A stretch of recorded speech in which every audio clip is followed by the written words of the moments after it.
श्री गणेशाय नमः। नमस्कार दोस्तों, मैं दीप्ति स्वागत करती हूँ आपका अपने चैनल दीप दृष्टि में। दीप दृष्टि में आज हम लोग पढ़ेंगे श्रीनिवास रथ जी को ही, जिनकी आज की पढ़ी जाने वाली कविता है तदेव गगनम सैव धरा। साहित्य समाज का प्रतिबिंब होता है। समाज जैसा होता है उसका जो प्रतिबिंबित रूप है वो साहित्य में झलकता है। ये प्राचीन समय से चला आ रहा है और ये आज के समय में भी ये दिखाई देता है। अर्थात कहने का तात्पर्य ये है कि एक कवि जो है, एक साहित्यकार जो है, वो अपने चारों ओर के परिवेश से प्रभावित होता है। उसके हृदय में जो कुछ भावनाएं उठती हैं, अपने परिवेश को देख करके, अपनी सराउंडिंग्स को देख करके जो कुछ भावनाएं उठती हैं उसी को वो लेखनीबद्ध कर देता है। यदि किसी घटना को देख करके, किसी परिस्थिति को देख करके उसके मन में आनंद उठता है, आनंद का समुद्र लहराता है, तो वो उसे ही अपने काव्य में पिरो देता है शब्दों का रूप दे करके। किंतु यदि दूसरी ओर उसे किसी घटना से, किसी परिस्थिति से आक्रोश होता है या कष्ट होता है, दुख होता है, तो वो उसी घटना को दुख के माध्यम से, या ये कहें कि अपनी लेखनी के माध्यम से उसे प्रकट कर देता है। तो कहने का तात्पर्य है कि हमारे समाज की जो विशेषताएं हैं, जो परिस्थितियां हैं, उन परिस्थितियों का प्रभाव कवि के मन पर पड़ता है। तदेव गगनम सैव धरा, आचार्य श्रीनिवास रथ जी के द्वारा लिखी गई इस कविता का पहले हम मुख्य भाव, केंद्रीय भाव समझ लेते हैं। कवि कहता है कि वही गगन है, वही आकाश है, वही धरा है। धरती वही है, आकाश वही है, लेकिन मानव मूल्य निरंतर बदलते जा रहे हैं। जीवन का जो प्रवाह है, जीवन की जो दशा और दिशा है, वो निरंतर परिवर्तित होती जा रही है। धरती वही है, वही आकाश है। कहने का तात्पर्य ये है कि सृष्टि के अरुणोदय काल से ही हम देखें तो हमारा पालन पोषण करने वाली, हमें अपने वक्षस्थल पर धारण करने वाली धरती वही है। धरती ने अपने मूल स्वरूप को नहीं त्यागा है और आकाश भी सदियों से, सृष्टि के प्रारंभिक काल से ही पिता की भांति हमारा संरक्षण और संवर्धन करता आ रहा है। लेकिन हम बदल गए हैं, प्राणी मात्र बदल गया है, जीवन मूल्य बदल गए हैं, जीवन की दशा और दिशा बदल गई है। तो यही इस कविता का केंद्रीय भाव है। अब हम कविता को आगे बढ़ाते हैं।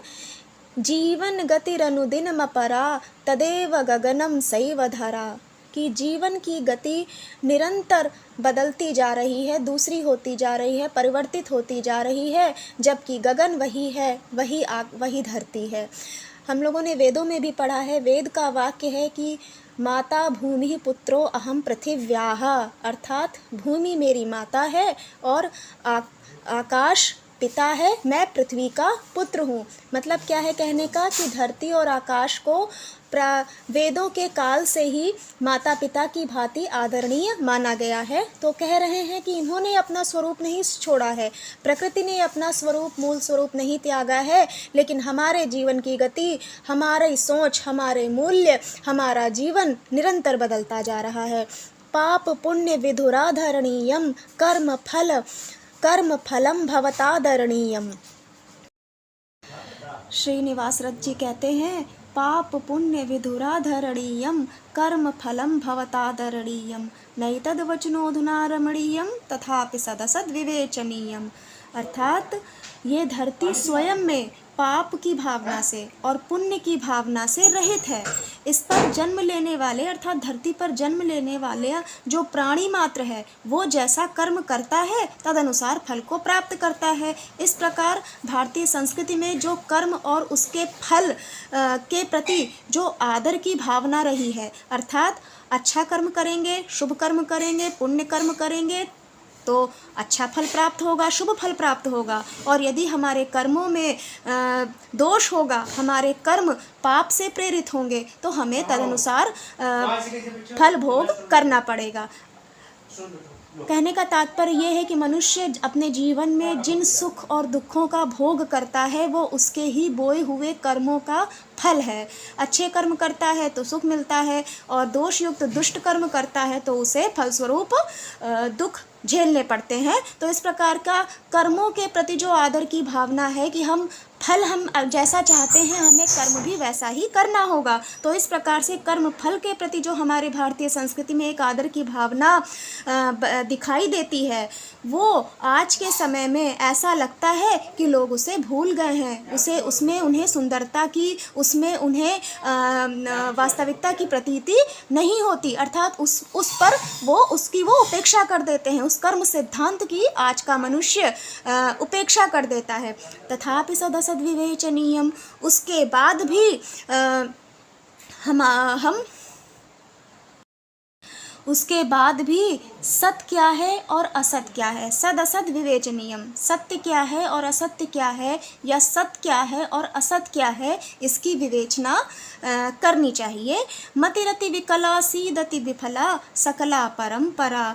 सद असत के विवेचन में, सत्य और असत्य के विवेक में, धर्म और अधर्म के विवेक में हमारी जो मति है, आज के मनुष्य की जो मति है, वो अत्यंत विकल हो गई है। सीदति विफला, सीदति का मतलब है कष्ट पाती है, और हमारी मति जो है वो व्याकुल होती हुई कष्ट पाती है। और विफला सकला परंपरा, और हमारी जो सकल परंपरा है, जो हमारी भारतीय संस्कृति की जो परंपरा है, वो ऐसा लगता है कि आज के समय में विफल हो रही है। शास्त्रगता परिभाषाधीता गीता अमृत कणिकापि निपीता, को जानीते तथापि भीता केन हेतुना विलपति सीता। अब इसमें कह रहे हैं कि शास्त्रगता परिभाषाधीता, कि हमने शास्त्रगत परिभाषा का भी अध्ययन कर लिया, अर्थात हमने नाना प्रकार के शास्त्रों का भी अध्ययन कर लिया, वेदांगों का भी अध्ययन कर लिया। गीता अमृत कणिकापि निपीता, और गीता के अमृत कणों का भी पान कर लिया, अर्थात श्रीमद् भगवद गीता का भी रसास्वादन कर लिया, अध्ययन कर लिया। को जानीते तथापि भीता केन हेतुना विलपति सीता। फिर भी आज के समय में इतना अध्यापन, इतना अध्ययन होने के बाद भी, शास्त्रों का अध्ययन होने के बाद भी, आज की जो स्त्री है, आज की जो नारी है, वो ऐसा प्रतीत होता है कि न जाने क्यों वो सीता के रूप में, मतलब जिस तरह से त्रेता युग में, रामायण के काल में सीता का हरण रावण ने किया था, लंकापति रावण ने सीता का हरण किया था, उसी प्रकार से आज भी जो सीता है, यानी कि जो एक साधारण स्त्री है, वो नाना प्रकार के दस्यु रूपी रावणों के से आज भी भयाक्रांत है। मतलब कहने का है कि जिस तरह से सीता उस समय रावण के द्वारा हर ली गई थी, उस हरण का जो भय है, वो आज भी स्त्रियों में व्याप्त है। कहने का तात्पर्य यह है कि आज के समय में इतनी शिक्षा दीक्षा होने के बाद भी आज की नारी के मन में अपनी सुरक्षा को लेकर के भय है। केन हेतुना विलपति सीता, कि को जानीते तथापि भीता केन हेतुना विलपति सीता, कि क्या कारण है कि आज भी सीता भयभीत है। केन हेतुना विलपति सीता, सीता जो है भयभीत है और किस कारण से विलाप कर रही है। सुतराम शिथिला सहते मिथिला परिकंपितांतरा। अब आज की हर साधारण स्त्री में की दृष्टि से कह रहे हैं कि सुतराम शिथिला, निरंतर शिथिल है, सहते मिथिला, जो मिथिला की जो राजकुमारी है, जो मैथिली है, वो आज भी परिकंपितांतरा, परिकंपित अंतःकरण वाली, अर्थात कांपते हुए अंतःकरण वाली जो मिथिला है, वो निरंतर शिथिल हो रही है, अर्थात अपनी सुरक्षा के प्रति अपनी सुरक्षा को लेकर के चिंतित है कि पता नहीं कब कौन सा दस्यु, कौन सा रावण आएगा और उसका हरण कर ले जाएगा। जनता कृति शांति सुखहीना, संस्कृति दशा अति मलिना दीना, केवल निज हित साधन लीना, राजनीति रचना स्वाधीना। जनता कृति शांति सुखहीना, जो जनता की जो आकृति है, जनता की यानी जो सामान्य जनता है, जो प्रजा है, जो समाज है, शांति सुखहीना, शांति और सुख से रहित है। मतलब ना तो वो उसे शांति की प्राप्ति हो रही है और ना सुख की प्राप्ति हो रही है। संस्कृति दशा अति मलिना दीना, और जो संस्कृति है उसकी दशा भी अत्यंत मलिन हो गई है और बिचारी सी प्रतीत हो रही है।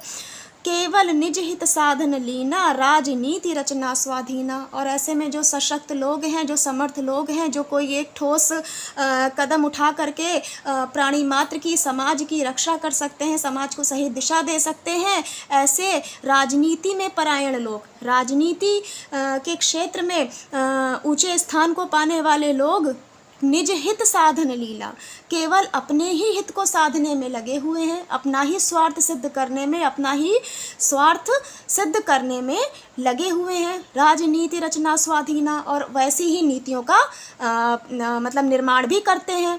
न तुलसी दलम न गंगा जलम स्वदते यथासुरा। और आज के समय में जिस प्रकार से पहले देवता लोगों को तुलसी दल और गंगा जल प्रिय हुआ करता था, आज के समय में तुलसी दल और गंगा जल इनका भी कोई आदर, इनके प्रति भी कोई आदर नहीं दिखाई देता। मतलब जो आज की जो मलिनता है, उस मलिनता के आगे न तुलसी दलम न गंगा जलम स्वदते यथासुरा, कि देवता लोग भी जिसका आदर करते हैं, जिसे प्रेम पूर्वक ग्रहण करते हैं, ऐसा तुलसी दल और गंगा जल ये आजकल के मलिन हृदय वाले, पतित हृदय वाले लोगों के लिए आदरणीय नहीं है। मतलब वो ना तुलसी दल का आदर करते हैं और ना गंगा जल का आदर करते हैं। देवालय पूजा भवदीया कथम भावनी प्रशंसनीया। देवालयों में, मंदिरों में की जाने वाली जो पूजा है वो कथम भावनी प्रशंसनीय, किस प्रकार प्रशंसनीय हो सकती है, अर्थात कैसे भगवत प्राप्ति में सहायक हो सकती है। साधना वही श्रेष्ठ है, अर्चना वही श्रेष्ठ है जो ईश्वर की प्राप्ति में सहायक हो।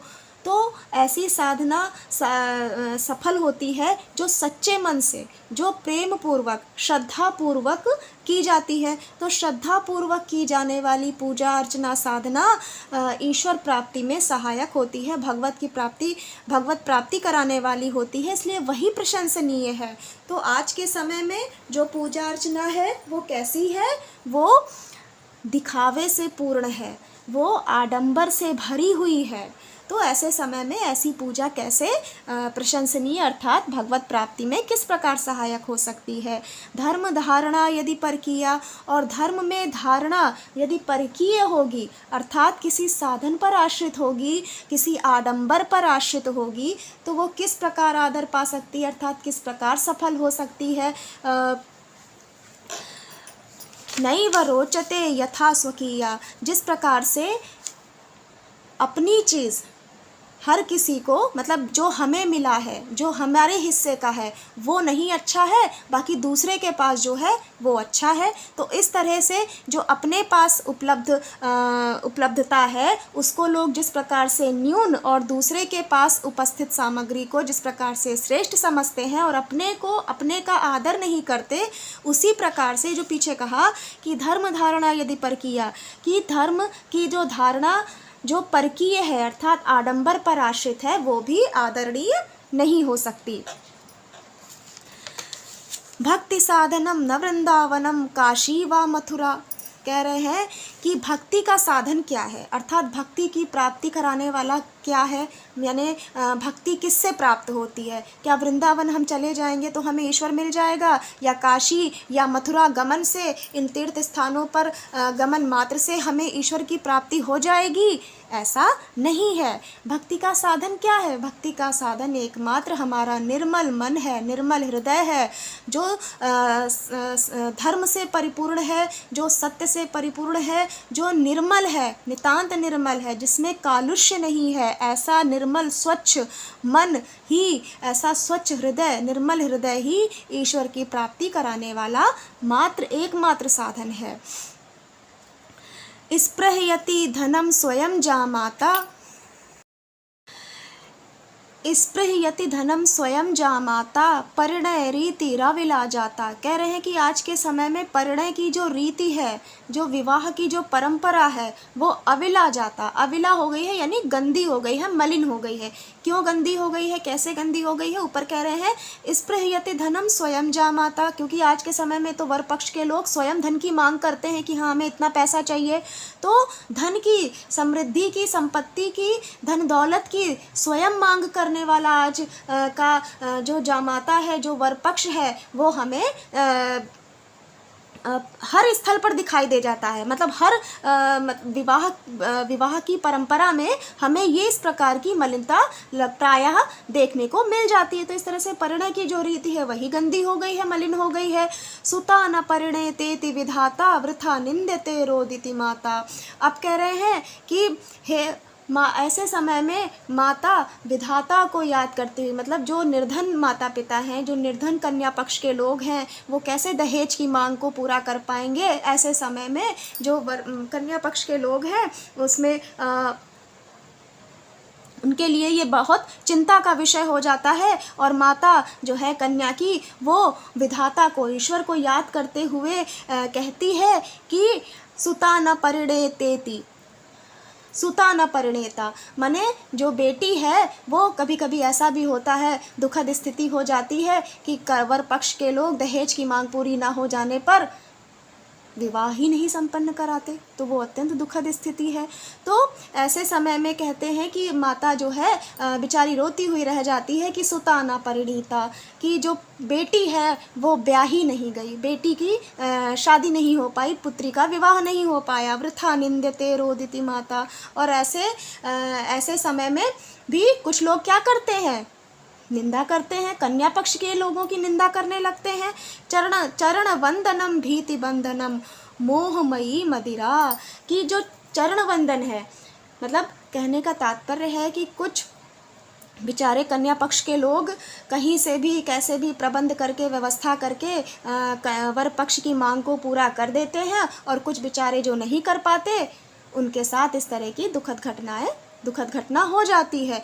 तो इस तरह इस दहेज की मांग के आगे अपने घुटने टेक देना, चरण वंदन करना, भीति बंधन, डर से बंधे हुए हैं कि कहीं ऐसा ना हो जाए। तो इस प्रकार का ये जो बंधन है, इस प्रकार का जो चरण वंदन है, जो गलत परंपराएं हैं उनको बढ़ावा देने का जो एक श्रृंखला है, वो कैसी है, वो मोहमयी मदिरा। जिस तरह से मदिरा सबको मोह में डाल देती है और फिर व्यक्ति विवेक शून्य हो जाता है, उसी प्रकार से इस तरह की जो कुप्रथाएं हैं वो जो है व्यक्ति को, या ये कह लें कि जो धन की जो मांग है, धन प्राप्ति की जो ये इच्छा है, ये इच्छा, ये धन प्राप्ति का जो मोह है, ये व्यक्ति को विवेक शून्य बना देता है। ये कैसे है? प्राचीन समय में क्या ऐसा था? तो प्राचीन समय में ऐसा नहीं था। आज मनुष्य के नैतिक मूल्य बदल गए हैं। आज के समय में मनुष्य के नैतिक मूल्य बदल गए हैं, उसका आचरण, उसका व्यवहार परिवर्तित हो गया है। सपति समाज दशा विपरीता परंपरा व्यथते ननुभीता, अपरिचिता नूतन नैतिकता शनैः शनैः प्रतिगृहम आपतिता। कह सपदि समाज दशा विपरीता, सपदि का अर्थ है शीघ्र ही समाज की दशा विपरीत हो गई। माने पहले समाज कहाँ जा रहा था? अध्यात्म की ओर जा रहा था। अब समाज कहाँ जा रहा है? नित्य भौतिकता की ओर भाग रहा है। परंपरा व्यथते ननुभीता, और जितनी भी हमारी महान परंपराएं हुआ करती थी, हमारे वैदिक काल से जो चली आ रही थी, वो परंपराएं आज भयभीत होती हुई व्यथित हो रही हैं, कष्ट पा रही हैं, अपने अस्तित्व के लिए संघर्ष कर रही हैं। अपरिचिता नूतन नैतिकता, आज के समय में तो ये कोई अपरिचित ही नई नैतिकता का प्रचलन शुरू हो गया है। शनैः शनैः प्रतिगृहम आपतिता, जो धीरे धीरे हर घर में, हर व्यक्ति के मन में, हर व्यक्ति के घर में, माने समाज में धीरे धीरे वो फैलती जा रही है। ये जो नई नैतिकता है, जो अपरिचित है, अजनबी है, जिसे हम जानते नहीं, जो हमारी नहीं है, जो बाहर कहीं से आई है, ऐसी ये जो नई नैतिकता है, जो नया शिष्टाचार है, ये जो नया नवाचार शुरू हो गया है, वो आज के हर घर में, हर मनुष्य के हृदय में हमें दिखाई दे रहा है। माने हर गृह में आपतिता गिर पड़ी है, आ पड़ी है।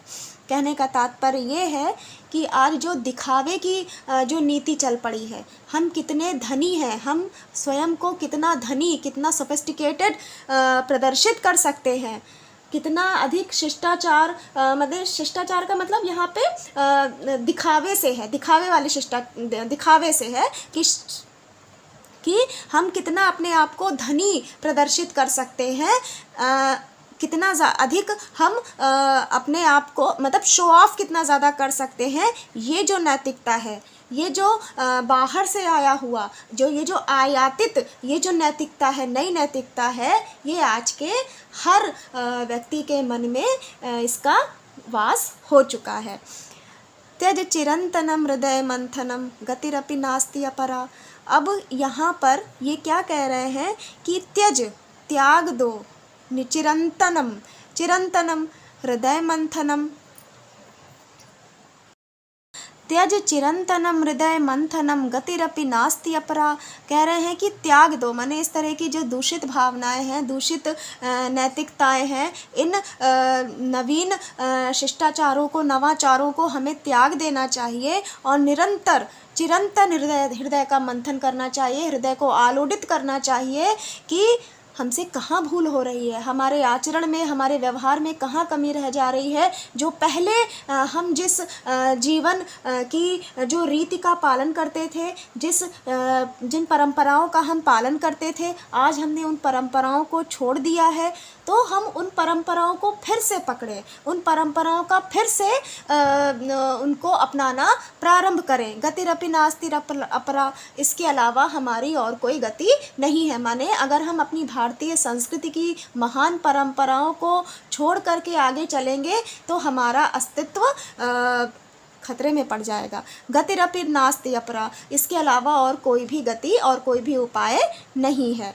जैसा कि आचार्य जी की शैली है कि ये पहले विसंगतियाँ दिखाते हैं, पहले समस्याएं उठाते हैं और उसके बाद अंत में उसका समाहार करते हैं, माने कि उन समस्याओं का समाधान प्रस्तुत करते हैं। तो अब इन पंक्तियों में एक आशावादी दृष्टिकोण प्रस्तुत करते हुए कवि कह रहे हैं कि भारतीय संस्कृति मंजूषा प्रति नवयुग संस्कार विभूषा, स्वर परिवर्तन कृताभिलाषा, संप्रति लोक मनोरथ भाषा, नवयुगोचिता मनुज संहिता विलसतु सुचिरतरा। मतलब एक शुभ कामना कर रहे हैं, एक मंगल कामना कर रहे हैं। क्या कह रहे हैं कि भारतीय संस्कृति मंजूषा, भारतीय संस्कृति रूपी जो मंजूषा है, जो पेटी है, जो कोश है, उसमें क्या है, प्रति नव युग संस्कार विभूषा, उसमें हर युग के अनुरूप जो संस्कार हैं, जो मतलब परंपराओं में जो आचरण के जो नियम हैं, माने हमें ये करना है, हमें ये नहीं करना है, इस तरह के जो संस्कार हैं, हमें उन संस्कारों से जो विभूषित है। स्वर परिवर्तन कृताभिलाषा और स्वर परिवर्तन कृताभिलाषा, आज के समय में मनुष्य को स्वर परिवर्तन कृत अभिलाषा, अपने स्वर को परिवर्तित करना होगा। मतलब क्या है कि अपने जो आचरण के जो दोष हैं उनको छोड़ करके, उनको त्याग करके अपनी भारतीय संस्कृति के अनुरूप संस्कारों को अपनाना होगा, संस्कारों का पालन करना होगा। और जब एक व्यक्ति अपने अंदर दोषों को छोड़ करके सही मार्ग को पकड़ेगा, अपने अंदर परिवर्तन लाएगा, तो व्यक्ति के परिवर्तन से समाज में परिवर्तन आएगा। उसी को कहना है कि संप्रति लोक मनोरथ भाषा, माने व्यक्ति अपने अंदर अभिलाषा करे, ये अभिलाषा करे कि अब हमें प्राचीन परंपराओं को ही लेकर के चलना है, माने अपनी भारतीय संस्कारों को पोषित रखना है। तो और यही लोक मनोरथ भाषा, यही समाज की भी भाषा होनी चाहिए। नवयुगोचिता मनुज संहिता, नवयुग के जो योग्य है, नवयुग के लिए जो योग्य है मनुज संहिता, ऐसी जो मनुस्मृति है, जो मतलब आचार्य मनु के द्वारा लिखी गई जो मनुस्मृति है, मनुस्मृति हमारे स्मृति ग्रंथों में बहुत आदरणीय और श्रेष्ठ एक स्मृति ग्रंथ है। स्मृति ग्रंथ का अर्थ होता है धर्मशास्त्र है, माने वो हमें सिखाता है कि हमारे आचरण के नियम क्या होने चाहिए, हमारी दिनचर्या कैसी होनी चाहिए, नैतिकता अपने यथार्थ रूप में क्या है। तो इस तरह से जो संहिता है, जो मनुस्मृति है, उसके जो नियम हैं, उसके जो संस्कार हैं, उसकी जो नीतियां हैं, वो विलसतु सुचिरतरा, वो विलसे, वो विलसता को मतलब विलास को प्राप्त करे, शोभा को प्राप्त करे, सुचिरतरा बहुत समय तक, दीर्घ काल तक। माने मनुस्मृति जिसका पालन मनुस्मृति के अनुसार अपने जीवन को व्यतीत किया करते थे प्राचीन समय के लोग, वही मनुस्मृति आज के समय में भी हमारे लिए अनुकरण का विषय बने। माने उसी मनुस्मृति में बताए गए नियमों का पालन करते हुए हम अपने जीवन को जिए और वो मंत्र संहिता, वो आचार्य मनु के द्वारा बताए गए आचरण के नियम आज भी दीर्घ काल तक हमारे देश में, हमारी संस्कृति में, हमारे समाज में शोभा को प्राप्त करें। तो ये था आचार्य श्रीनिवास रथ जी की कविता तदेव गगनम सैव धरा, जिसको मैंने अभी आपके सामने जिसके अर्थ को अभिव्यक्त करने का प्रयास मैंने किया है। जहाँ कहीं भी कमी रह गई हो कमेंट बॉक्स में मुझे अवश्य बताइएगा। और इसमें अंत में ये यही कह रहे हैं कि आज के समय में समाज बदल गया है, लेकिन क्या नहीं बदला, आकाश नहीं बदला, धरती नहीं बदली, मनुष्य बदल गया है, मनुष्य का आचरण और व्यवहार बदल गया है, नैतिक मूल्य बदल गए हैं। बस यही मुख्य भाव है। इसी मुख्य भाव को ध्यान में रख कर के हमें इस कविता को पढ़ना चाहिए। मतलब इसका अर्थ अगर हम इसी मुख्य भाव को ध्यान में रख कर के करें तो सरलता से हम उसे अभिव्यक्त कर सकते हैं। मैंने यथाशक्ति यथामति इसका अर्थ स्पष्ट करने का प्रयास किया है और पूरी आशा है कि आप सबको ये अर्थ अच्छे से समझ में आ गया होगा। और फिर भी यदि कोई कमी हो तो आप मुझे कमेंट बॉक्स में अवश्य बताइएगा। आपके सुझाव, आपके प्रश्न मुझे निरंतर आगे प्रोत्साहित करेंगे। इसी के साथ आज के वीडियो में बस इतना ही। अगले वीडियो में हम पाठ्यक्रम के अनुसार किसी और कवि की किसी कविता को पढ़ेंगे। और मेरा वीडियो देखते रहिए, चैनल को सब्सक्राइब कर दीजिए, ज़्यादा से ज़्यादा लोगों में शेयर कीजिए, कमेंट कीजिए और वीडियो का लाभ उठाइए। और मिलते हैं अगले वीडियो में। तब तक के लिए जयतु संस्कृतम, जयतु भारतम।